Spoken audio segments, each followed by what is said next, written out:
This was the scene yesterday in Chicago City Council. A group of aldermen got a special meeting to try and call for a non-binding referendum on the city's sanctuary status.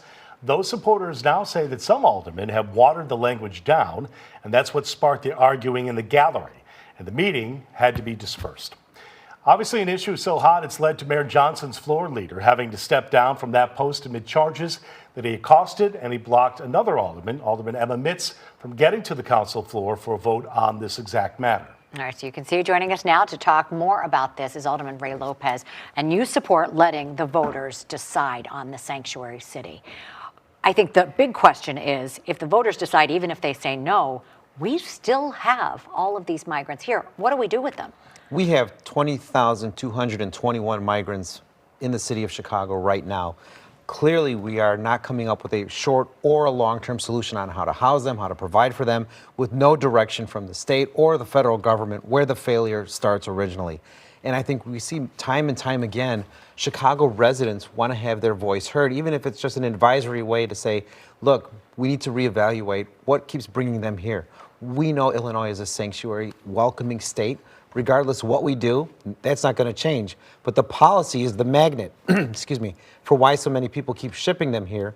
And people see that we are spending $255 million to address the individuals who have been sent here, while we can't find the money to help our citizens with their roof repairs, with their home heating, with all of the things that they need to help survive in the city of Chicago. Some of the critics, though, say that this exact referendum doesn't really deal with the whole bigger issue, just speaks to the legal matter of it all. But others who do support it say it does speak, it opens the conversation to that while many are sympathetic to the plight of these migrants, it's an untenable situation. Chicago just does not have the resources. What do you say to something like that?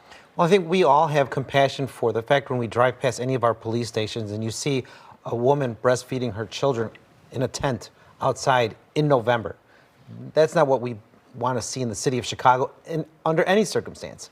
But what we know is that there's only so much money that we can ask Chicago taxpayers to put forward to help in the situation. We know the federal government is really not stepping up to the plate to address this situation. They are going to allow this to go on for years because that's when they're setting up these merit hearings for the asylum cases to begin with. And in the meantime, what are we supposed to do? How are we supposed to tell our voters, our residents, that we couldn't come up with the money to help you? We couldn't even help the West Side with the flash flooding from July 2nd, but yet we are finding money miraculously in the budget for this. Well, that's what I wanted to talk about. Some of the other issues. Clearly, people are angry. We see them in the neighborhoods protesting. We see city council degrading and people getting very angry. It seems to me that there's been some progress on the progressive agenda, certainly, at City Council. You've got the Bring Chicago Home, right? You've got the treatment, not trauma.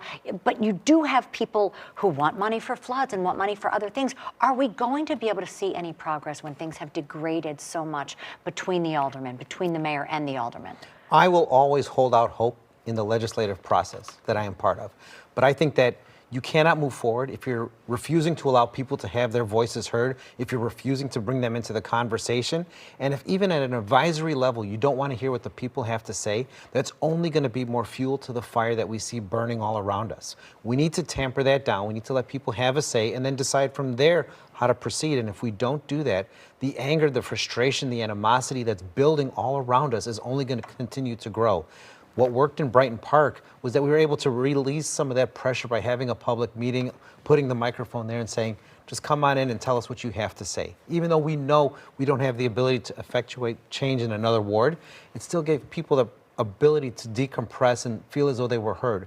That's what the referendum that we're proposing will do for all of Chicago. Let people be heard. And I don't know why that is such a hard concept for our mayor and his progressive allies in city council to accept. So let me ask you this.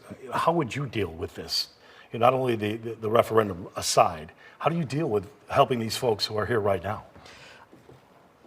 Patrick, I don't know how we allowed it to be where we have not taken the federal government with a Democratic president from a Democratic city to task for what he's done to our city.